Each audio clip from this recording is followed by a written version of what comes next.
Welcome back friend. आशा करता हूँ आप बहुत अच्छे होंगे। मेरा नाम है विवेक। आज हम देखने वाले हैं डॉक्टर बस्के द्वारा लिखित साइंस का पार्ट 13। तो इससे पहले मैंने टोटल 12 पार्ट यूट्यूब के ऊपर अपलोड कर दिए हैं। अगर आपने उसे नहीं देखा है तो मेरे प्लेलिस्ट में जाकर आप उसे देख सकते हैं। तो आज हम स्टार्ट करने वाले हैं पार्ट 13, जो हमारे सेल वाला लेक्चर जो सीरीज चल रहा है उसका पार्ट 13 आज देखने वाले हैं। वीडियो की ओर तरफ जाने से पहले अगर आपने मेरा चैनल सब्सक्राइब नहीं किया तो प्लीज सब्सक्राइब माय चैनल। अगर वीडियो पसंद आए तो like my channel, share my video. So let us start. तो हमारा फर्स्ट पार्ट है। तो इससे पहले हमने क्या देखा? तो इससे पहले ये हमने देखा कि न्यूक्लियस क्या होता है एंड उसके अंदर क्रोमैटिन फाइबर क्या होती है, न्यूक्लियोलस क्या होता है, okay, prokaryotic and eukaryotic cell क्या होते हैं, इसके बारे में हमने डिटेल में देखा। आज हम देखने वाले हैं साइटोप्लाज्म होता क्या है। तो फ्रेंड्स, हमें मालूम है कि ह्यूमन बॉडी के अंदर एक फ्लूइड मटेरियल है, ओके, उसे लिक्विड मटेरियल भी बोल सकते हैं। तो वो फ्लूइड मटेरियल कौन सा है? तो वो फ्लूइड मटेरियल है हमारा ब्लड, ओके। उस ब्लड के अंदर हमारे आरबीसीज, प्लेटलेट्स एंड डब्ल्यूबीसीज होते हैं, जिस डब्ल्यूबीसीज को हम क्या बोलते हैं? ओके, प्रोटेक्टिव सेल भी बोल सकते हैं, ठीक है। तो वैसे ही सेल के अंदर भी एक लिक्विड मटेरियल होता है। देखो फ्रेंड्स, आपको एक डिफरेंस बता दूं कि liquid material and fluid material में थोड़ा सा डिफरेंस होता है।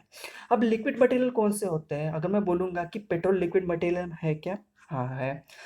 डीजल है क्या लिक्विड मटेरियल? हाँ है। लेकिन हम सभी मटेरियल लिक्विड मटेरियल को ओनली जो फ्लूइड मटेरियल क्या होता है, सिंपली जो मटेरियल, ओके, या जो सब्सटेंस फ्लो करता है, जैसे हमारी हवा फ्लो करती है, लेकिन हवा को हम लिक्विड नहीं बोल सकते, लेकिन उसे फ्लूइड बोल सकते हैं, ठीक है। तो फ्लूइड मटेरियल में कौन कौन से आते हैं? लिक्विड भी आता है एंड उसमें हवा भी आती है, ठीक है। तो सेल के अंदर एक फ्लूइड मटेरियल होता है जिसके अंदर, ओके, जैसे समुद्र में जहाज तरंगते हैं, फ्लोट करते हैं, वैसे इस फ्लूइड मटेरियल के अंदर, सेल के अंदर ये फ्लूइड मटेरियल होता है एंड उसी के अंदर हमारे सेल के अंदर जो भी ऑर्गेनल्स हैं वो फ्लोट करते हैं। तो इसी फ्लूइड मटेरियल को बोलते हैं हम साइटोप्लाज्म। अब ये जो साइटोप्लाज्म होता है एक विस्कस फ्लूइड होता है। तो फ्रेंड्स, विस्कस मीन्स क्या होता है? अगर मैं बोलूँगा, अगर मैंने हनी सरफेस के ऊपर डाल दिया है एंड मैं दूसरे बाजू में मैंने लिक्विड सरफेस के ऊपर डाल दिया है, तो इस दोनों में से सबसे ज़्यादा फ्लो कौन करेगा? तो आप बोलोगे कि लिक्विड फ्लो करेगा, तो यस। तो लिक्विड जो फ्लो करता है, जो फास्टली फ्लो करता है, वो विस्कस फ्लूइड नहीं होता। तो या इस केस में हमारा जो हनी है वो एक विस्कस फ्लूइड है। तो जो साइटोप्लाज्म होता है एक विस्कस फ्लूइड होता है। उसके बाद सेकंड पॉइंट है कि ये जो टर्म प्रोटोप्लाज्म है, देखो स्ट्रेट फॉरवर्ड क्वेश्चन ये आता है कि पुरकिन जो साइंटिस्ट है वो किससे रिलेटेड है? तो पुरकिन जी ने प्रोटोप्लाज्म का जो टर्म है प्रोटोप्लाज्म वो दिया है। तो अब फ्रेंड्स, प्रोटोप्लाज्म होता क्या है? तो आपको मैं सिंपली एक डायग्राम बता दूं कि देखो फ्रेंड्स, अभी होता क्या है कि न्यूक्लियस जो है, न्यूक्लियस के अंदर भी एक लिक्विड मटेरियल होता है, ओके। तो उसे बोला जाता है न्यूक्लियोप्लाज्म एंड सेल के अंदर एक लिक्विड मटेरियल होता है, उसे बोला जाते हैं हम साइटोप्लाज्म, ठीक है।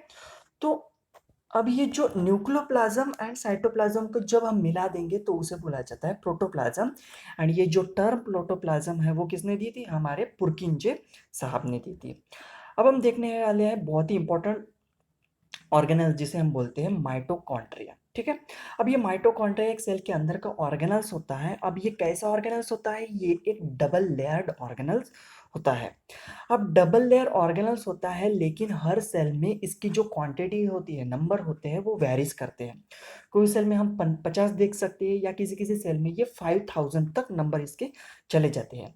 अब ये जो ऑर्गेनल्स होता है, ओके, अब ये इसका ऑर्गेनल्स होता है, ये जो आउटर मेम्ब्रेन जो होता है, ये आउटर मेम्ब्रेन एक फ्रीली परमेएबल होता है। अब फ्रीली परमेएबल मीन्स क्या होता है? इसमें से सभी सब्सटेंस, मैं बोल रहा हूँ, सभी सब्सटेंस आर पार जा सकते हैं, ट्रांसफर हो सकते हैं, लेकिन इसके अंदर एक फिर से एक मेम्ब्रेन होता है जिसे बोला जाता है सेकंड मेम्ब्रेन, ठीक है। एंड ये जो सेकंड मेम्ब्रेन होता है ये सिलेक्टिवली परमेएबल होते हैं, मतलब जो मटेरियल इंपॉर्टेंट है वो उसी को ही अंदर आने देता है, ठीक है। तो इससे हमें पता चलता है कि जो आउटर मेम्ब्रेन होता है फ्रीली परमेएबल होता है एंड इनर मेम्ब्रेन जो होता है वो सिलेक्टिवली परमेएबल होता है। अब यहाँ पे आप इन फोल्डिंग देख सकते हैं, ओके।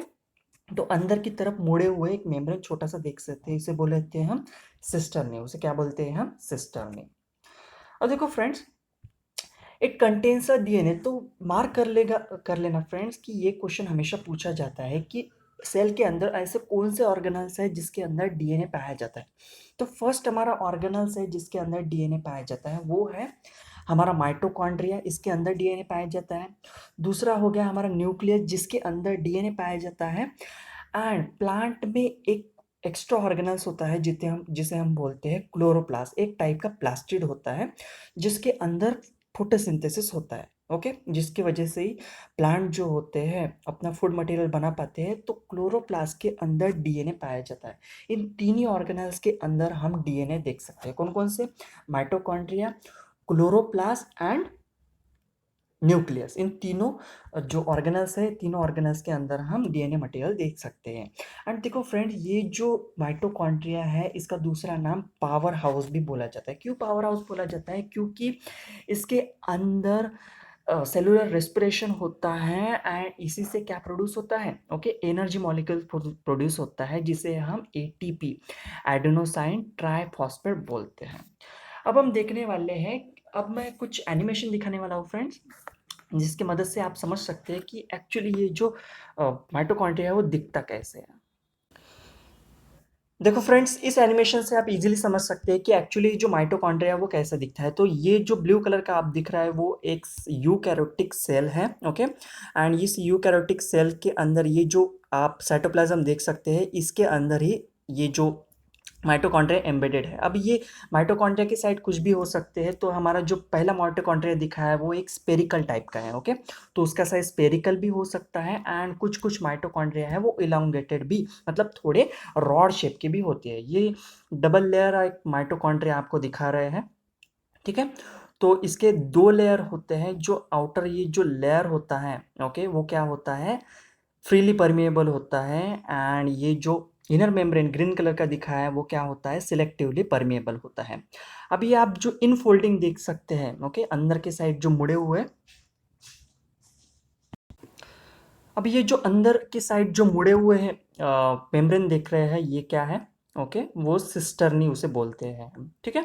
तो ये जो इनर मेम्ब्रेन हम दिखा रहे हैं वो क्या है? एक सिलेक्टिवली परमेएबल मेम्ब्रेन होता है, ठीक है। एंड इसी के अंदर से सेल्यूलर रिस्पिरेशन होता है एंड इसी से क्या प्रोड्यूस होता है? एटीपी, एंड उसे बोल सकते हैं हम एडेनोसाइन ट्राइफॉस्फेट, जो हमारी बॉडी को एनर्जी प्रोवाइड करते हैं।